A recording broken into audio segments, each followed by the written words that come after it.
Bonjour à tous, j'espère que vous allez bien en ces temps de canicule dans le centre et l'Île-de-France. Bon, ça n'a pas changé grand-chose, il faisait déjà chaud depuis des jours. Mais je peux vous dire que faire des vidéos sous 35-40 degrés, enfin il fait un peu moins, mais dans les maisons il fait toujours cette température-là, je peux vous dire que c'est assez costaud. Surtout que je peux pas utiliser le ventilateur parce que sinon vous l'entendez. Heureusement ça n'a pas l'air de perturber l'image, mais vous l'entendez donc c'est pas très agréable. Bon, n'hésitez pas à vous abonner à la chaîne, à réagir dans les commentaires, à mettre un pouce bleu, à partager cette vidéo sur les réseaux sociaux, notamment auprès de vos proches. Si vous pensez que ça peut les intéresser, dans les commentaires, n'hésitez pas à me dire ce que vous avez pensé de cette étape. Moi, je l'ai bien apprécié, cette étape numéro 13. N'hésitez pas à mettre un pouce bleu. Quand vous abonnez à la chaîne, n'hésitez pas à aller voir les vidéos de la Coupe du Monde de rugby. Comme ça, vous activez la petite cloche, bim, vous les avez toutes. Vous avez une playlist même. Une playlist, enfin ils appellent ça maintenant podcast sur YouTube. C'est un peu plus que la playlist parce que vous pouvez la retrouver si vous dites Google Home, vous pouvez la retrouver. TikTok, EPS 2.0 sur la plateforme de podcast Amazon, Deezer, Spotify, Google. Et puis, si vous avez les moyens et que vous voulez soutenir mon travail, vous pouvez faire un super thanks. Étape numéro 13, étape qui est partie sur les chapeaux de roue. C'est-à-dire quand vous avez Romain Bardet qui passe en tête du premier grimpeur, vous vous dites « Ah, ça va pas débrancher de la journée ». Pourtant, en ce moment-là, j'étais encore en train d'enregistrer la vidéo de présentation de l'étape de demain. Parce que je m'étais dit, bon, l'échappée va pas sortir avant le col de Bisque. En fait, l'échappée n'est jamais vraiment sortie. Parce qu'il n'y a jamais eu vraiment beaucoup d'avance. Alors, il y a eu un moment storer. Il y a eu des tentatives, hein, mais ça n'a jamais duré très longtemps parce que on a eu Kenny Ellison aussi. Mais très clairement, la Jumbo avait coché cette étape. La Jumbo voulait faire un grand numéro, voulait montrer presque sa suprématie sur le cyclisme mondial aujourd'hui. J'avais l'impression qu'on allait un petit peu au-delà de la Vuelta sur cette étape-là. Ils voulaient montrer qu'ils ont la meilleure équipe au monde. Ce qu'on avait, et que leur collectif était le meilleur au monde. Et je pense qu'aujourd'hui, ils ont montré que par rapport à UAE, que par rapport à Ineos, que par rapport à Bora, ils étaient au-dessus. Aujourd'hui, ils sont au-dessus en termes de collectif. Ils l'ont montré aussi sur le Tour de Grande-Bretagne avec le switch Van Aert Olaf Koy, mais c'est ça a démarré fort l'étape, ça a fini sur un rythme endiablé dans le Tourmalet. Il y a eu 2-3 petits moments de coup de mou sur les phases de transition, cette phase de plaine là qu'on avait avant le Tourmalet. Mais bon, on a eu 25-30 km d'accalmie grand maximum. Ça n'a pas débranché de la journée. Peu de temps de calme, des gros dégâts d'entrée quasiment, parce que le col de Bisque a été monstrueux. On perd Almeida, on perd Remco Evenepoel, Lenny Martinez n'était pas très bien. Spandel, bon, il y a Lenny Martinez qui a lâché, ça a été un peu plus calme, mais bon, ça a monté quand même sur un gros rythme. Je parle même pas du Tourmalet où à 10 km du sommet, ils étaient plus que 10 ou 12, un truc comme ça à l'avant de la course. Ça a été un rythme endiablé. Mais quand vous voyez l'équipe au départ, et j'avais dit l'équipe au départ sur cette Vuelta, j'en avais parlé lors de la présentation des favoris, et j'avais dit l'équipe au départ de cette Vuelta, pardon, elle était... Je m'excuse. Normalement, je coupe quand il y a un éternuement, mais là, ça va être compliqué. L'équipe, au départ de cette Vuelta, était plus solide que l'équipe du Tour de France. J'avais dit, en montagne, l'équipe est plus solide. C'est-à-dire que vous avez Kelderman, vous avez, au départ, vous avez Roglic, Vingegaard, bien entendu, Sepp Kuss, vous avez Kelderman en plus, Attila Walter, j'avais dit Robert Resink, j'avais dit putain, cette équipe-là va être solide en montagne. Et là on l'a vu aujourd'hui, la domination de la Jumbo-Visma sur cette étape de montagne. Ça a été impossible d'aller les battre. Et au niveau du classement général, on a des conséquences qui sont impressionnantes. Petit souci du jour, la réalisation, hein. Alors, que ça soit le réalisateur qui, je pense, maîtrise, on ne sait pas donner les bons ordres à ses équipes, mais également les motards sur les caméras moto, parce qu'il y a quand même une moto qui s'est fait rattraper par le peloton. La moto de tête, normalement, qui suit les échappés, s'est retrouvée bloquée dans le peloton, donc obligée de s'arrêter. Quand même, ça, c'est rare. Depuis quelque temps, quand même, que ça arrive. Donc, c'est-à-dire que les motards sont pas très qualifiés, j'ai l'impression, sur le départ de cette Volta. Surtout que je pense que... Enfin, ça me surprend, parce que je pense que c'est les mêmes motards qu'on voit sur le Tour de France et qu'on voit sur le Tour d'Italie. Pour les caméras, il n'y en a pas 150 qu'il faut les motocaméras, hein, normalement, sur les grandes courses. Et là, je suis assez surpris. Et puis même les caméras hélico, elles étaient... À un moment, en fait, le réalisateur s'est aperçu que sa caméra hélico, elle était dégueulasse. Il a même utilisé un caméraman qui filmait à l'arrache en bas, là. Enfin, je trouve que la réalisation, c'était une catastrophe. Bon, note de l'étape, 18 sur 20. Pas photo, c'est l'étape la plus passionnante pour le moment de cette Vuelta. Avec des attaques, avec des tentatives notamment d'Enric Mas aujourd'hui, parce que j'en parle pas dans le reste de la vidéo, qui a tenté, Ayuso, qui a un Uitebroek, des grosses craquantes. Voilà, c'est le cyclisme qu'on aime. Dommage, cette surdomination de la Jumbo, c'est ça qui enlève 2 points, parce que tu voyais assez vite au pied du Tourmalet que bon, je voyais pas qui allait battre les Jumbo aujourd'hui. Voilà, très clairement. Même si je pensais que ça serait plus Roglic que Vingegaard. Il a bien caché son jeu, où il s'est passé quelque chose au moment de la journée de repos. On commence tout de suite avec le bilan des Bleus. Le bilan des Bleus, comme d'habitude, les coureurs français ou les coureurs étrangers dans les équipes françaises. Du côté du bilan des Bleus, je commence avec Stef Kras, le Belge de la Total Energy. Très bon aujourd'hui, Stef Kras. Alors vous savez que moi, je fais partie des gens qui apprécient Stef Kras, hein, qui dit depuis longtemps, qui disent depuis longtemps, je fais partie de ces personnes qui pensent que Stef Kras, il peut faire top 15 d'un grand tour. Là aujourd'hui, il était plus top 10 que top 15 d'un grand tour. Il finit 9e de l'étape. Il a un peu souffert sur la fin parce que Vlasov lui est passé devant, notamment. Il finit à 2 minutes 12 de Vingegaard. Donc il a un peu souffert dans les 5 derniers kilomètres. Mais il était quand même avec les tout meilleurs. C'est-à-dire qu'il finit quand même devant Hugh Carty.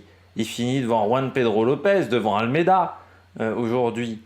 Donc il finit quand même pas devant des branquignoles. Il a vraiment fait une belle journée. Or, pourtant, la Total Energy, il s'est retrouvé un petit peu seul, surtout que Pierre Latour n'est plus là. On a perdu également Alan Joutsaume, fracture de la hanche. Bon, de toute façon, on avait un peu des doutes déjà hier soir pour Alan Joutsaume. Et autant vous dire que le reste de l'équipe, en haute montagne, c'est un peu léger, quoi. Il n'y a que Fabien Doubé qui peut l'aider, hein. Grosso modo, le reste, c'est quand même des coureurs qui sont performants sur le plat, mais en dehors du plat, c'est difficile. Donc c'est très solide, en sachant que je ne sais pas s'il avait prévu de doubler Tour de France Vuelta. Au départ, son objectif, quand même, j'ai l'impression prioritaire, c'était le Tour de France, et que cette Vuelta, c'est ce que j'appelle les tours vengeance. C'est-à-dire, quand ça ne s'est pas bien passé sur le Tour de France, c'est un peu le tour de consolation, même plus que tour de vengeance. Tour de consolation après une année qui n'a pas été facile. La Vuelta, ça peut être comme ça pour certains coureurs. Mais là, putain, il était solide, hein, quand même, aujourd'hui, hein. Stef Kras. Donc chapeau. Et puis pour le top 15, on en parle, hein, mais au général, il est pour le moment 11e. Il est à 8 minutes 39. Le 16e, c'est Christian Rodriguez. Il y a déjà 7 minutes. Ça va être compliqué pour Christian Rodriguez de reprendre 7 minutes, en sachant que là, dans ce top 15, un Lenny Martinez, on ne sait pas comment ça va marcher sur la suite de la course. Et Remco Evenepoel, il est même encore plus bas. Mais Lenny Martinez, par contre, dans le top 15, on ne sait pas trop. Et puis, il y a peut-être un coureur du top 10 là, qui va craquer dans la suite sur le taux de l'Angliru sur notre étape. On espère que ça ne sera pas Stef Kras. Donc, possibilité de faire top 10 sur cette Vuelta est quand même bien. Et puis, j'ai envie de dire que Stef Kras, c'est un coureur qui ne fait pas de bruit. Mais je l'ai rarement vu complètement exploser. Stef Kras, j'ai pas souvenir. Il est souvent tombé, il a souvent abandonné, mais complètement explosé sur une étape, j'ai jamais vu. J'ai l'impression qu'il connaît bien ses valeurs, il connaît bien ses limites. Et donc ça c'est intéressant, parce que pour faire un top 10, c'est un coureur qui peut faire vraiment de très belles choses. Il est à égalité avec Joao Almeida, hein, quand même, ce soir. Donc c'est pas dégueulasse du côté de Stef Kras. Plus ou moins J'ai hésité avec flop du côté de la Groupama FDJ, mais j'irais plus-moins. C'était pas une grande journée pour Lenny Martinez. C'était pas une grande journée du tout, même. Je pense que il a vu ce que c'est que le très haut niveau dans le cyclisme. Là, il a côtoyé du très très haut niveau, c'est-à-dire du rythme où ça débranche pas. Là, aujourd'hui, on était sur du All-Star du côté de Lenny Martinez. Et à 20 ans, c'est un peu compliqué. Alors oui, il y a Kyan Ulltebroek, mais Kyan Ulltebroek, on est sur un énorme pépite. Lenny Martinez, il faut encore le polir, ce qui fait la différence. Mais 14e au général ce soir, à 10 minutes 03 désormais, l'objectif c'est toujours de faire entre 10 et 15, on va dire, pour Martinez. Alors lui, il aurait bien voulu faire top 10, mais je dirais que c'est d'être dans ces niveaux-là et surtout de ne pas se prendre une Remco Evenepoel, de ne pas perdre 30 minutes d'un coup sur une étape. Mais on a bien senti aujourd'hui que les jambes n'étaient pas exceptionnelles. Et puis, je pense qu'on l'a senti dès le matin. Je pense qu'on n'était pas sûr dès le matin parce que le maillot de la montagne avec Storer,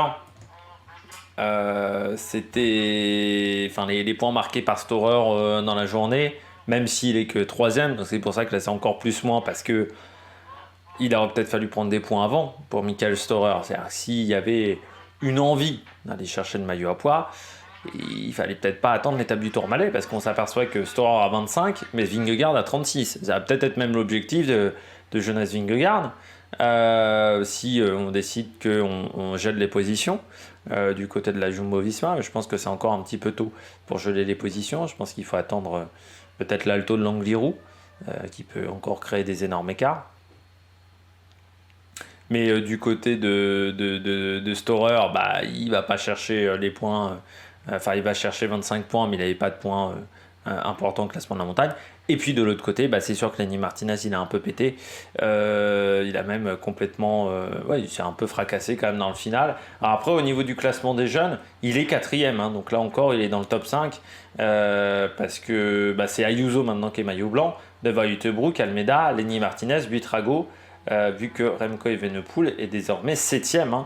Et puis il a une belle avance sur Rubio, par exemple, qui est 6, et sur Remco Evenepoel, qui a 25 minutes. Donc ça, c'est aussi intéressant pour Lenny Martinez. Mais c'est vrai qu'aujourd'hui, ça a été une journée de moins bien. On espère que ça ne se reproduira pas pour le petit Lenny, parce que c'est un coureur qui est encore une fois très prometteur pour l'avenir. Attaque de Marlou! Du côté des coureurs au top, je commence avec la Jumbo-Visma. Je pense qu'aujourd'hui, la Jumbo-Visma, elle voulait montrer que c'était l'équipe la plus forte aujourd'hui. Il y avait envie d'écœurer les adversaires, mais je crois qu'elle avait aussi envie d'écœurer les suiveurs. Elle avait envie d'écœurer, de montrer que, que UAE n'est pas capable de rivaliser avec eux, c'est un point de vue collectif, que Bora n'est pas dans la capacité, que Bahrain Victorious non plus, que toutes ces formations-là sont un ton en dessous de la Jumbo-Visma. Et je pense que l'équipe néerlandaise, c'était l'objectif. Parce que la manière dont ils ont écœuré la concurrence, dont ils écœurent la concurrence depuis le début de cette Vuelta, parce que en montagne, pour le moment, ils n'ont pas été inquiétés.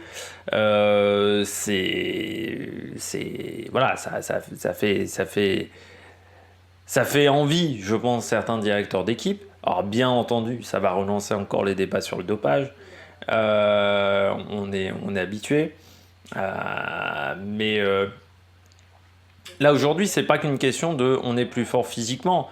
C'est une question de on maîtrise toute la course. C'est-à-dire que, contrairement à d'autres épreuves où on ne maîtrise pas forcément toute la course, ou chez Jumbo, par exemple, sur le dernier Tour de France, ils n'ont pas tout maîtrisé.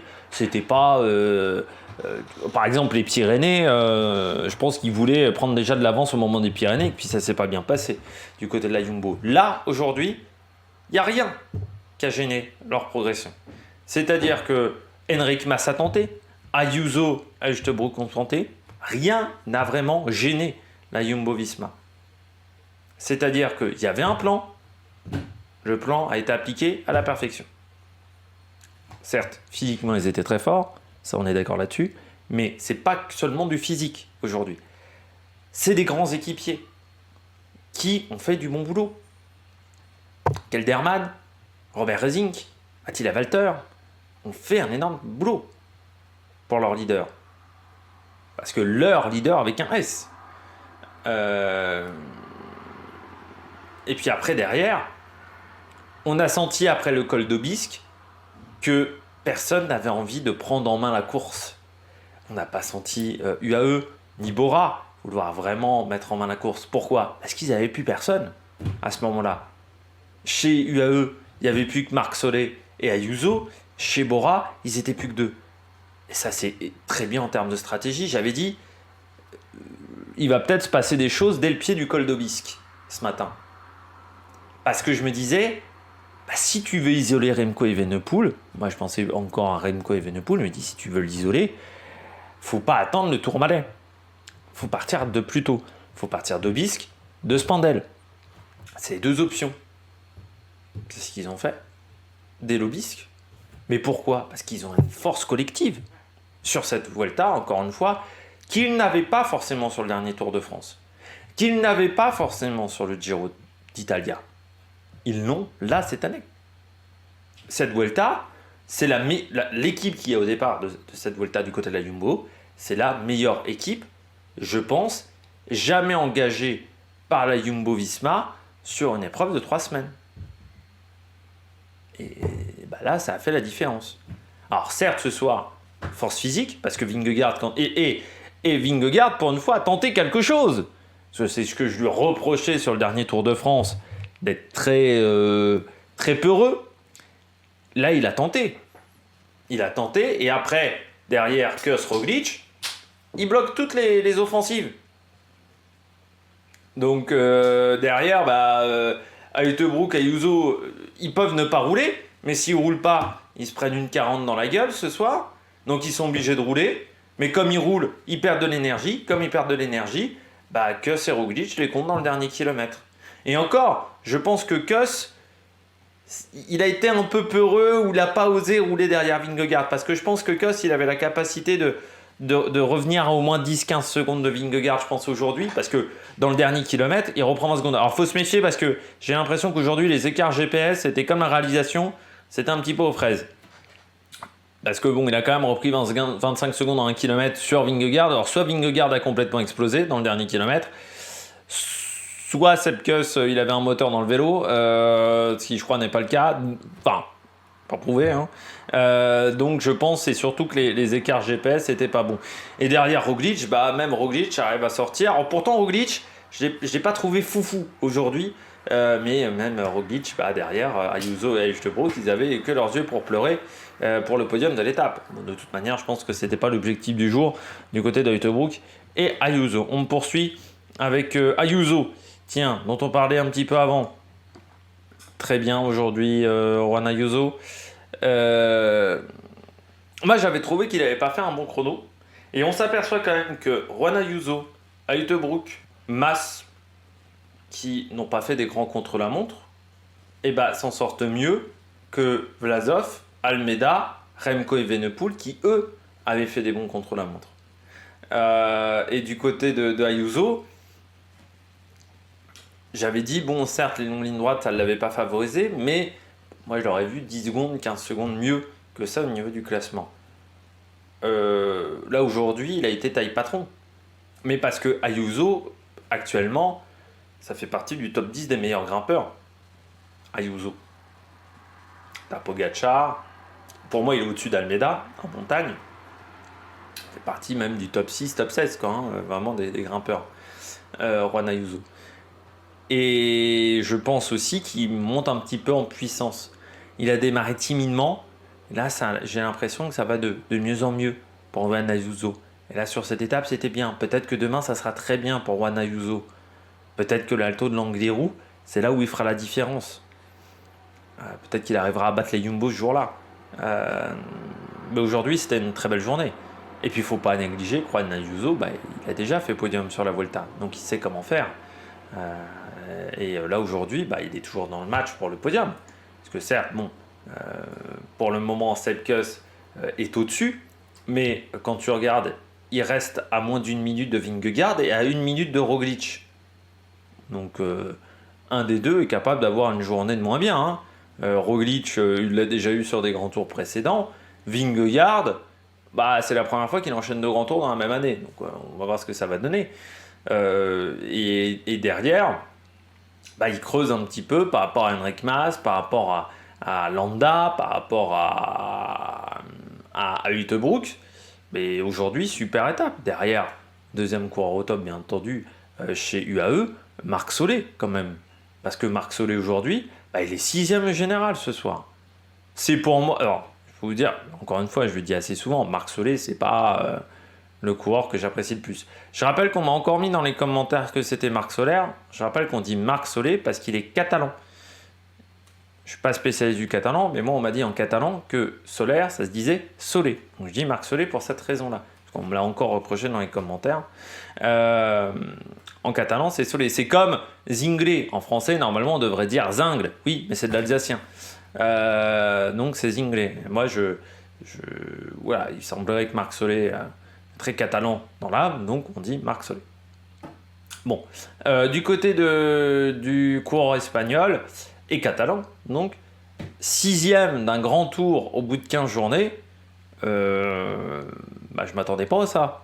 Hein, je suis vraiment agréablement surpris et je me dis, on a peut-être enfin le Marc Solé que j'attendais depuis si longtemps. Le Marc Solé de Paris-Nice. Vous savez, quand on l'a découvert un petit peu, Marc Solé, quand il avait été impressionnant sur Paris-Nice et que derrière, à la Movistar, ça n'avait pas enchaîné sur grand-chose. Que derrière, chez UAE, il avait un rôle d'équipier, mais on attendait peut-être un peu plus de la carrière de Marc Solé. Est-ce qu'on n'a pas enfin Est-ce que j'ai pas enfin le Marc Solé que j'attendais? Je me dis peut-être ce soir. Parce que 6e, très solide aujourd'hui. Hein. Marc Solé, il finit 10e de l'étape. À 3,08, je me dis que top 10 de Marc Solé sur le Tour d'Italie, c'est pas impossible. Et ça changerait peut-être des paramètres dans la suite de sa carrière, Marc Solé, parce qu'il a 29 ans, mais c'est vrai que depuis qu'il était chez Movistar, depuis son Paris-Nice 2018, on attendait vraiment quelque chose. C'est quand même Marc Solé, c'est un vainqueur du Tour de l'Avenir devant Jack Haig, devant Samoumen, Ciccone, Henao, Guillaume Martin. Donc c'est quand même pas n'importe qui, Marc Solé. Et pourtant on avait l'impression que ça voulait pas marcher comme il le souhaitait. Et là ça fait du bien de voir ce coureur enfin être performant et être à son top niveau. Voilà, ça fait vraiment très plaisir. On attend ça depuis tellement longtemps avec Marc Solé que je me dis il y a enfin le talent qui est là.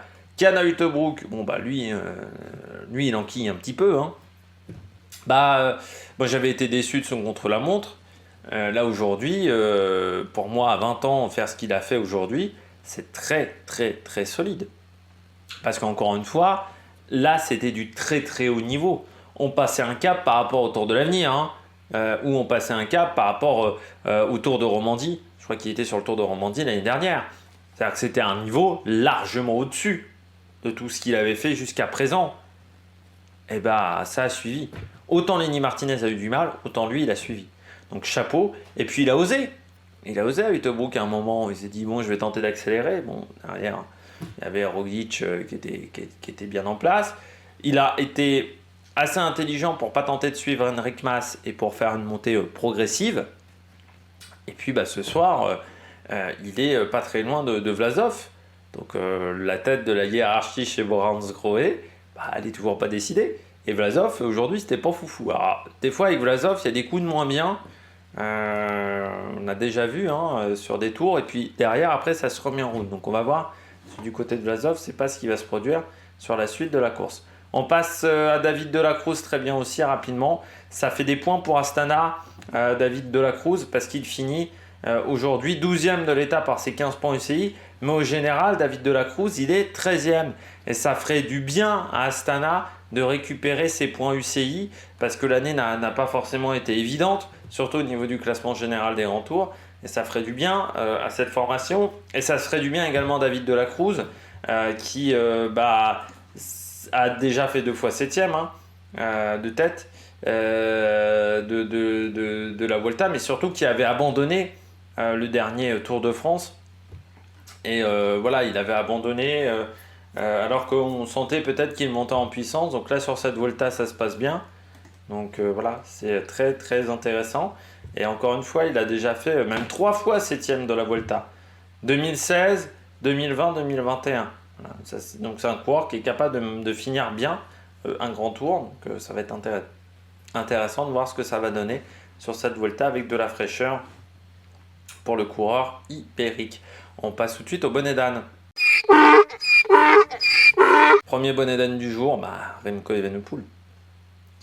Remco Evenepoel parce que je me remémorais un petit peu sa carrière à Remco. J'avais pas souvenir quand je le voyais, les rares moments où on l'a vu, parce que là aussi, écoutez, la réalisation, ça n'a pas été foufou. Je crois que je l'ai jamais vu aussi livide, autant en difficulté sur une course. Alors, livide, un peu sur le contre-la-montre du Giro, le 3e, le 2e, non c'était le 2e contre-la-montre. Je sais plus combien il y avait de contre-la-montre sur le dernier Giro, non c'était le 2e. Où il paraissait pas très fringant, mais à ce point-là, et puis un contre-la-montre c'est un effort où même quand tu es au top, à l'arrivée tu parais pas très fringant, parce que tu es au maximum des capacités au niveau cardio-respiratoire. Mais sur une étape comme ça en ligne, aussi loin de l'arrivée, j'ai pas souvenir, même sur son premier Giro, pourtant sur son premier Giro, il n'était pas au top physiquement, mais là c'est vraiment explosé. Et en plus, il peut même pas dire c'est à cause de mon équipe, parce que l'équipe l'a soutenu aujourd'hui. Il n'y a que Louis Vervaeke qui finit devant lui, qui finit à 24 minutes, mais l'équipe est restée autour de lui. Donc ça montre qu'il a fédéré un collectif autour de lui. Mais il a complètement explosé. Je pense que même si la Jumbo n'avait pas fait ce rythme d'enfer, je pense que Remco Evenepoel, ce soir, il sera à 4 minutes. Parce qu'il finit quand même à 27. Alors je veux bien qu'il a un peu lâché sur la fin, mais il n'a jamais été en mesure de revenir. C'est-à-dire que, pourtant, au sommet de la côte, il est à 1h30, un truc comme ça, au sommet d'Aubisque. Il doit être à 1h30, 1h40 de retard, je crois, au classement. Et je crois que même Jackie Durand, à ce moment-là, dit 1h15. 1h15, à la fin de la descente, il est à 2h30. Alors, je sais bien qu'on a descendu vite, parce qu'on sait que Remco Evenepoel, c'est pas son point fort, les descentes. Enfin, la technique sur le vélo, c'est pas forcément là où il est le meilleur. Mais là, je pense qu'il y avait une panne de jambes aujourd'hui. Il y avait une panne physique. La question maintenant est de savoir pour Remco Evenepoel, c'est comment il va se remobiliser pour la suite de cette Vuelta. Est-ce qu'il va continuer cette Vuelta, mais comment il va se remobiliser? Comment va se remobiliser la Quick Step? Parce que c'est vrai que cette année sur les grands tours, c'est quand même pas la folie, pour être gentil. Le Giro, ils ont fini à 3. Le Tour de France, il a fallu la dernière semaine pour aller choper des étapes avec Asgreen. Donc c'est quand même une année compliquée sur les grands tours pour la Quick Step. Je pense que c'est leur pire année depuis très très très longtemps à la Quick Step. Et pour Remco Evenepoel, il va falloir se remobiliser sur la suite de cette Vuelta. Mais cette défaite, elle fait mal. Parce que si on regarde sur son année 2023, les 2 grands tours qu'il a effectués, un côté Covid, un côté il explose complètement. Et peut-être qu'il ne va pas le finir. Donc avant l'objectif Tour de France 2024, il ne va pas arriver en confiance. Il ne va pas arriver avec une confiance énorme, Remco Evenepoel. Donc il va falloir gérer ça mentalement. Et est-ce que c'était une bonne idée de le mettre sur la Vuelta? J'ai l'impression quand même en plus que cette préparation pour la Vuelta s'est décidée assez tard. J'ai l'impression que ça s'est décidé après le Tour de Suisse. Est-ce qu'il n'en a pas trop fait? Grande question. Trop de travail à l'entraînement qui aurait provoqué trop de fatigue et une explosion aujourd'hui. Mais c'est dur pour Remco ce soir. C'est très très dur mentalement. Il va pas passer une bonne nuit. Parce qu'il doit avoir énormément de doutes. Alors, ce qui va être intéressant pour nous, c'est qu'il va partir en échappée maintenant, s'il continue la course. Mais il va être dans une position où c'est la première fois qu'il va se retrouver dans cette position-là de baroudeur. Et surtout, dans une échappée, quand tu tapes à Remco Evenepoel, forcément tu as la pancarte. Donc il va falloir être très doué tactiquement pour qu'il aille chercher des étapes. Parce que personne ne voudra collaborer avec lui. Deuxième bonnet d'âne, c'est Almeida. C'est fou Almeida, mais s'il n'était pas moteur diesel aujourd'hui, il finit avec Ayuso. Parce que quand tu regardes ce soir, Almeida, il a fini l'étape. On parle bien que de l'étape. Almeida, il finit 15e à 6,47. Mais tu vois le temps qu'il perd quand même dans Obisque Spandel. C'est-à-dire qu'il a fini fort. Il finit quand même devant Kelderman, devant Lenny Martinez, devant Storer. Des mecs qui pourtant l'avaient largué en début de journée. Il finit bien l'étape, Almeida. Le problème, c'est toujours cette difficulté à se mettre en rythme. Et autant c'était pas un problème il y a 15 ans, parce que le cyclisme, à l'époque de Contador, ça se jouait vraiment dans la dernière heure et demie de course. C'était extrêmement rare, les étapes qui se déclenchaient à 150 bornes de l'arrivée. Autant maintenant, dans le cyclisme moderne, avec ces étapes aussi raccourcies, parce qu'on a plus d'étapes de montagne de 200 bornes maintenant sur les grands tours, si t'es pas dans le rythme d'entrée, on voit que c'est difficile après derrière. Et je me dis que on le savait ce matin que la Jumbo avait une idée derrière la tête, parce que ce matin ils ont fait du home trainer. Et même sur les réseaux sociaux de la Jumbo Visma, on en a parlé qu'ils avaient fait du home trainer ce matin. Donc Almeida, il savait à quoi s'attendre. Sauf que quand il faut changer de rythme tout de suite en début de montée, il n'y arrive pas. Et c'est un défaut. Et autant avant c'était un petit défaut, maintenant je pense que dans le cyclisme qui a changé, le cyclisme dans lequel on vit, ne pas réussir à le faire, maintenant c'est vraiment problématique. Donc Almeida, il va falloir trouver une solution à ces mises en route rapides. Et puis ce soir dans la hiérarchie UAE, il se fait passer par Ayuso. Et quand on sait que Pogačar est toujours loin devant, ça devient le troisième larron. Et ça, j'en avais parlé au début de saison, j'en avais parlé après son Giro, que Almeida, sa situation chez UAE, elle n'est pas facile. Parce qu'il est plus troisième larron qu'autre chose. Quand tu es troisième larron, tu n'as pas le choix des courses. Et peut-être qu'un jour, on l'obligera à être équipier de Pogačar. Ce que fait un peu la Jumbo. Ça sera pas facile à gérer mentalement. Et puis, dernier bonnet d'âne du jour, c'est Ineos. Bon, on s'attendait pas à grand chose ce soir. Le premier Ineos au général. On pensait pas dire ça un jour. C'est Geraint Thomas qui est 21e. C'est le seul qui est dans le top 50. Bernal est 52. Castroviejo 58. Au général du classement par équipe, Ineos, ils sont 9e. Je crois que j'ai jamais vu ça.